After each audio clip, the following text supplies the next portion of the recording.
Teman-teman pasti sudah gak asing lagi dengan virus corona, atau nama lainnya Severe Acute Respiratory Syndrome Coronavirus 2 atau SARS-CoV-2.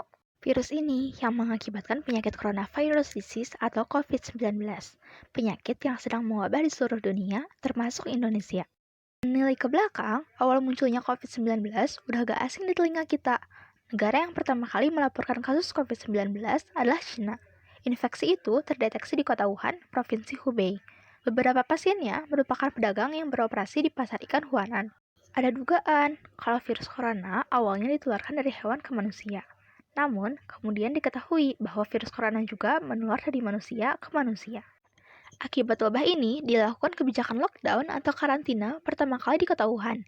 Sejak diberlakukan kebijakan itu, istilah lockdown dikenal luas di seluruh dunia.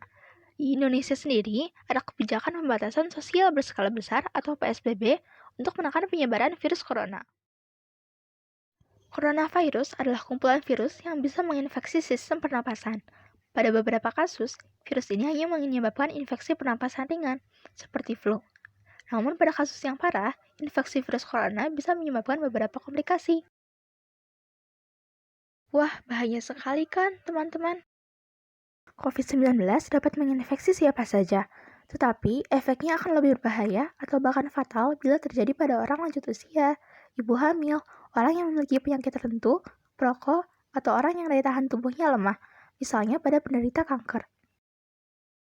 Jika dilihat dari persentase angka kematian menurut golongan usia, lansia memiliki persentase tingkat kematian yang lebih tinggi dibandingkan golongan usia lainnya. Sedangkan berdasarkan jenis kelamin, 60% penderita yang meninggal akibat COVID-19 adalah laki-laki, dan 40% sisanya adalah perempuan. Gejala awal infeksi virus corona atau COVID-19 bisa menyerupai gejala flu. Antara lain demam, pilek, batuk kering, dan sakit tenggorokan. Sementara itu, penderita dengan gejala yang berat bisa mengalami batuk berdahak, bahkan berdarah, sesak napas, nyeri dada, dan demam tinggi. Gejala ini umumnya muncul dalam waktu 2 hari sampai 2 minggu setelah penderita terpapar virus corona.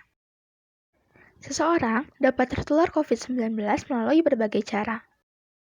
Antara lain, kontak jarak dekat dengan penderita COVID-19, tidak sengaja menghirup percikan ludah atau droplet yang keluar saat menderita COVID-19 batuk atau bersin, serta memegang mulut atau hidung tanpa mencuci tangan terlebih dahulu setelah menyentuh benda yang terkena cipratan ludah penderita COVID-19.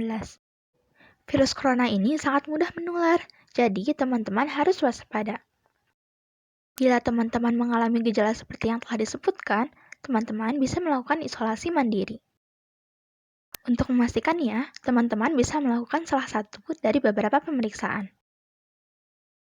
Yang pertama adalah rapid test.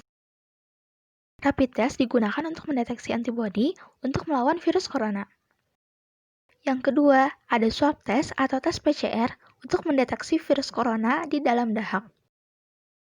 Pemeriksaan lainnya yaitu CT scan atau ronsen dada untuk mendeteksi infiltrat atau cairan di paru-paru. Sampai saat ini, belum ada obat yang benar-benar efektif untuk mengatasi COVID-19.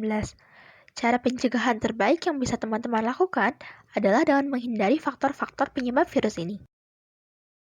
Gunakan masker saat beraktivitas di tempat umum atau keramaian. Jangan dulu keluar rumah, kecuali ada keperluan mendesak.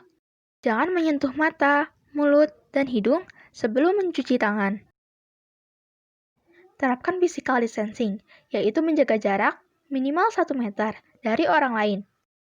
Saat batuk atau bersin, tutup mulut dan hidung dengan tisu ataupun lipatan siku.